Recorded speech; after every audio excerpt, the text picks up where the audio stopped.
I think he maintains dates on documents on his site and one other mirror site that he maintains, but to be honest, I don't know what You know the URL for that? no, I don't. freeenergy.uk.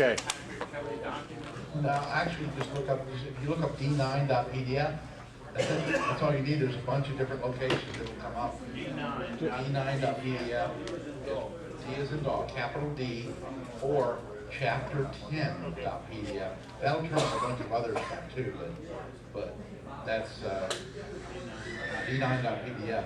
It'll take you to the same site, by the way, so it's just a matter of, you can use either, once you find the one, you can go to the other document within that site. Yes.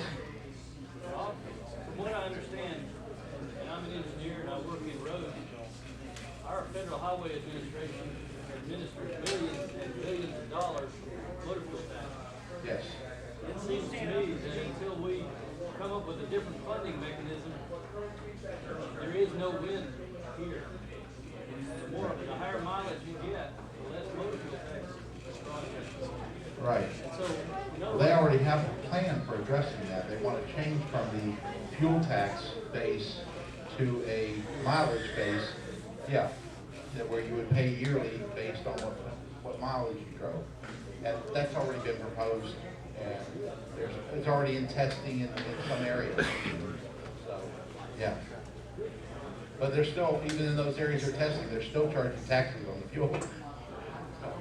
I'd like to know what breakthroughs you think most need to be made in this very, very specific job of creating better and cheaper kits to produce HHO. What are the most important breakthroughs to achieve right now? The biggest hurdle is actually obtaining quality materials at a decent price and be able to incorporate that into a fairly good quality product that you can sell at a decent price. Unfortunately, there's a lot of companies out there that would love to do nothing but charge through the nose for a product. And I mean, I'm talking about poorly made products. You know, not stuff where there's a lot of expensive materials in it. You know, obviously the units that PTI makes are very expensive, but there's very expensive materials in that unit, and that's the reason it's so expensive. The plastic alone, I'm sure these guys can probably tell you how much the polymers cost. Yeah, the plastics alone make up more than 2/3 of the price of the materials. Just that go into one of those units, and then there's the rest of the system involved as well.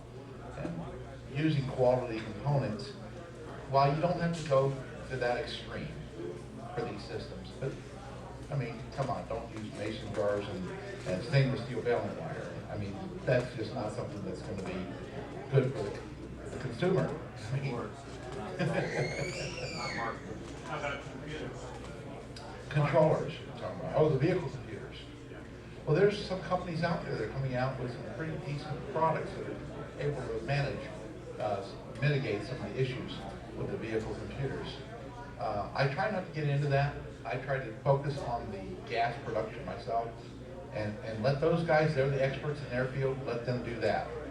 You know, I design controllers that can work with the hydroxy gas systems to control the amount of gas generated. But as far as, you know, interface that to the computer, I leave that to people that have the expertise in that field. Sure, I have some expertise in that field, but my interest is actually with research in other directions. You know, I'm not finished doing my research. I'm finished pretty much with trying to improve the designs in it, because we pretty well got a good design now, you know, with these series cell designs. What I'm more interested in is now systems for powering these designs. That's more where my future research is going to be focused, where we can reduce the amount of energy draw based on, you know, on the vehicle itself, or if it's a fixed station application, same thing, and be able to power these systems, put out large amounts of gas for lower amounts of energy. Bob, what do you think about nano coatings on metals? Depends upon the coating, On the plates, do you like that idea? because, you know, we've done some testing with some of the coatings out there available, and they delaminated from the electrodes, but they don't all do that, obviously. You know, same with anything else, quality issues, what types of metals. There are materials that are very catalytic, very good catalytic materials that you could plate onto electrodes. Molybdenum is one of them. Nickel is one. We use, of course, nickel and molybdenum from the 316L in our process, where we use the sodium hydroxide. And those two metals are very good catalysts for this process. Molybdenum actually increases the catalytic reaction of the nickel. It works in tandem with it. So that's why I prefer metals that have both of that. So yeah, you're right, you could add that.